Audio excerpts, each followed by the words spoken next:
taught you to sing that way? Anybody? Well, no, it's a style of my own. I created this style of singing back in 1955. You will never look at Billy Stewart the same after this. He wasn't just a soul singer. He was a problem no one wanted to deal with. One minute, he was bringing food to the studio. The next, he was blasting the doorknob off with a loaded pistol. I saw two sides of Billy. We all have different personalities. I saw the bad side of Billy, and I saw the good side of Billy. You know what I'm saying? And I think his bad side because people ridicule him about his weight, and he struggled with that for years. Some say he was a genius. Others say he was out of control. His voice was electric, but his life? A mess of pain, accidents, and rage. And after what we found in the records, fans may never see Fat Boy the same way again. Billy Stewart wasn't built like a typical star.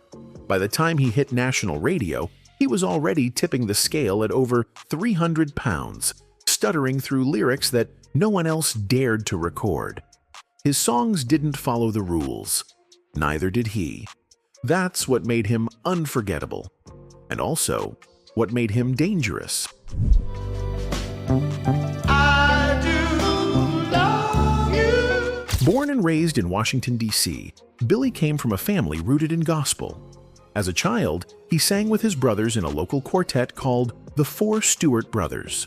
They had a weekly radio spot on WUST, and Billy was barely 8 years old. From the beginning, he knew how to perform, and he knew how to stand out. But gospel wasn't enough. By his teens, he was experimenting with jazz and pop. One day, he reworked the classic Summertime into a loud, stuttering vocal showcase, and that performance would later become his signature. He could have gone unnoticed, but Bo Diddley wasn't going to let that happen. In 1955, Bo heard Billy playing piano in D.C. and brought him along on tour. Not long after, Billy was in Chicago, recording with Chess Records, one of the biggest soul and blues labels in the country. At first, it was small-time work, a few singles, some background vocals. But it didn't take long before Billy's voice and his unfiltered energy made him hard to ignore. Songs like I Do Love You and Sitting in the Park made it clear Billy wasn't just another crooner. He was loud, raw, wild. And with hits climbing the charts, Chess Records leaned in.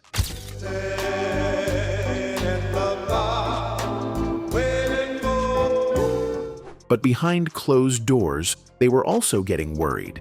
Because Billy Stewart had a problem, he didn't know how to wait. According to Marshall Chess, he'd flown in from Baltimore with stuffed crabs for the studio, but the doors were locked, so what does he do? He shoots the doorknob off, just to get in. This wasn't a rumor, it happened at the actual Chess Records studio. Billy had brought food to share with the staff. When no one answered the door, he pulled out a gun and fired. Most people would have knocked again. Billy blasted the lock off. He wasn't trying to scare anyone. That's just how he moved. Fast, impatient, always on edge. People say it was because of the pressure. The music industry wasn't built for someone like him. People mocked his weight. Others dismissed his stutter. He didn't have the polished charm of Marvin Gaye or Curtis Mayfield. So he fought back in the only way he knew how, with volume and force. And sometimes that force crossed the line. Another story that's barely been talked about. Billy reportedly shot his own driver. There were no charges, no police reports, no lawsuits. Why? Because the Chess brothers had deep ties to the Chicago police. They made calls. Things disappeared. Billy wasn't the only artist with a short fuse, but his explosions were different. They weren't just about ego. They came from deep frustration. Frustration with the studio, with how he was treated, with his body, with his career. He didn't trust people, didn't wait for explanations. And when he was angry, things got physical, fast. This wasn't a one-time thing. Billy's crew knew the signs. If he showed up in a bad mood, people gave him space. Some quit altogether. Others stayed, quietly, because they needed the work. Billy Stewart was a star, but he was also unpredictable, and the people around him had to live with both. By the late 1960s, Billy Stewart's voice was still filling venues, but his body was giving out. He was performing less, canceling more, and in every backstage room the same conversation kept coming up. Is Billy okay? It wasn't a secret. Billy was big, bigger than most performers in the industry at that time. Fans knew it, his team knew it, and Billy knew it too. At times he weighed well over 300 pounds. His nickname on stage was Fat Boy, a title he didn't run from. He even used it in his music. You see, fat boy, that's me. I got a man back in town. To the public, that line was funny, self-aware, endearing. But behind the curtain, it was a different story. Billy wasn't just heavy, he was sick, he had diabetes. His breathing was labored, his joints ached. And the lifestyle that came with fame, touring, late nights, bad food, no rest, only made things worse. People close to him say he ignored the warning signs. He didn't like doctors, he didn't want help. He was still in his early 30s, but his body was breaking down faster than anyone expected. And when the health issues got in the way of his performances, he didn't explain. He just canceled or lashed out. Some club owners stopped booking him. Others insisted on backup singers just in case Billy couldn't finish the set. There was even a motorcycle accident in 1969. Billy survived, but it left him bruised and limping for weeks. It was the kind of event that would have made most artists slow down. But not Billy. Just months after the crash, he was back on the road, dragging himself on and off buses, pushing through pain, because the studio wasn't his comfort zone. Touring was where he made money, and money was getting tight. Behind the scenes, there were rumors of financial disputes, arguments over how much he was owed from record sales, issues with management over missing payments from his tour schedule. Billy felt like people were stealing from him, and whether that was true or not, he believed it. All of this started to show in his mood. He wasn't the same guy who walked into Chess Records with crabs from Baltimore. Now, he barely trusted anyone, and the bigger his health problems got, the smaller his world became. His weight wasn't just a number on the scale, it was something the public constantly brought up. Some fans loved him for it, said it made him relatable, but others mocked him, called him lazy, said he couldn't keep up with the newer acts. And in an industry obsessed with image, Billy stood out for all the wrong reasons. TV appearances got harder. Magazine features stopped calling. Photographers had to shoot him from certain angles to avoid unflattering press. For a man who once sang with so much confidence, that kind of scrutiny hurt. Billy once told a close friend, "They love the voice, but they don't love the body it comes from." He was right. People loved the sound, the energy, the show, but they didn't understand the cost of maintaining it. Not in the body Billy lived in. As 1969 came to a close, his health was declining. He was still touring, still singing. But it was clear that something was off. And the people around him, they were bracing for something bad. By the start of 1970, Billy Stewart was exhausted. He was still performing, still hitting the road, but barely hanging on. His health was in decline. His finances were unstable, and his body couldn't take the pressure much longer. Even close friends admitted he looked worn down. The motorcycle accident from the year before had slowed his movement, and the diabetes was getting worse. But despite everything, Billy didn't stop. He booked shows, made travel plans, and kept moving like nothing was wrong. On January 17, 1970, he was on the road with his band, the Soul Kings, heading through North Carolina for another performance. Billy was behind the wheel of a brand new Ford Thunderbird. Billy came, but he came late, and he came in with his new car, and he drove, and the brakes didn't work, and up on the sidewalk he came and almost into the building. He wasn't alone. 3 of his bandmates were with him: Norman Rich, William Cathy, and Rico Hightower. They'd just left one venue and were making their way to the next. They never made it. While driving along U.S. Route 301 near the town of Smithfield, something went wrong. witnesses say the car suddenly swerved off the road and crashed through a guardrail, plunging straight into the Neuse River. The car sank with all 4 men inside. They were pronounced dead at the scene. A van carrying other band members had been following right behind them and saw everything. The survivors said it didn't look like Billy lost control. It looked like the car locked up on its own. The crash shocked the music world. Billy Stewart was just 32 years old. The news didn't make front pages, but fans in the soul and R&B community were devastated. Billy wasn't a chart topper anymore by 1970, but his songs still played everywhere. His version of Summertime had become a classic, and now he was gone. Just like that. But then came the questions. Almost immediately, Billy's family and legal team pointed fingers at Ford Motor Company. They believed something was wrong with the car, that it wasn't driver error, that the Thunderbird had a mechanical issue, possibly brake failure or steering lock. They filed a lawsuit against Ford, claiming the car's malfunction directly caused the accident and the deaths of all 4 men. Ford denied responsibility. The first trial didn't go well for Billy's family. A judge sided with the company. But the legal fight didn't end there. Eventually, the case was settled out of court, with the terms kept quiet. Some fans still believe the car was faulty. Others think Billy's health may have played a role. Maybe he had a medical episode behind the wheel. But no one really knows. The crash happened fast, and there were no survivors inside the vehicle to explain what happened. The only thing everyone agrees on is that the crash didn't feel like a random accident. It felt sudden, final, suspicious.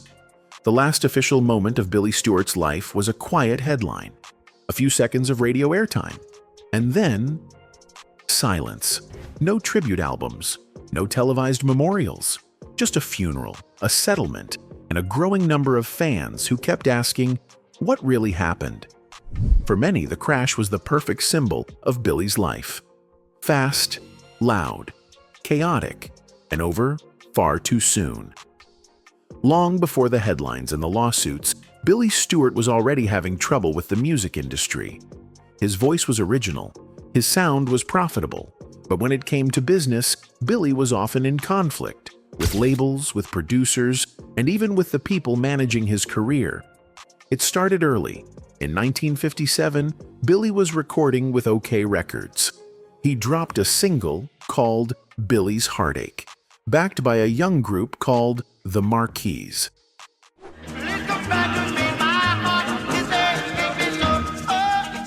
One of those singers was Marvin Gaye, his first time in a studio.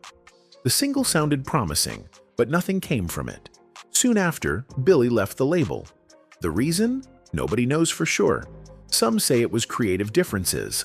Others say he was frustrated with how slow the company moved. Either way, the breakup was quiet, and Billy walked away. That became a pattern. Billy would sign with a label, build momentum, and then something would go wrong. When he returned to Chess Records in the early 60s, things looked better. He was finally charting. Reap What You Sow made noise. I Do Love You pushed him into the R&B spotlight. Sitting in the Park confirmed that he was more than just a niche act.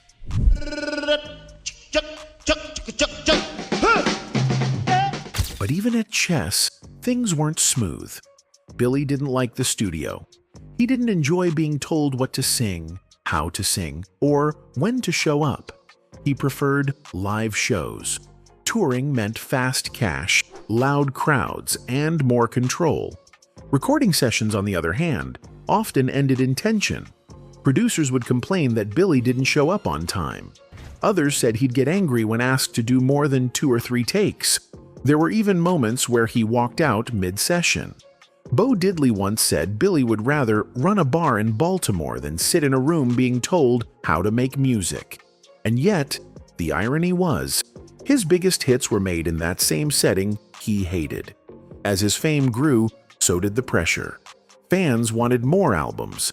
The label wanted more radio-friendly singles. But Billy was already pulling back.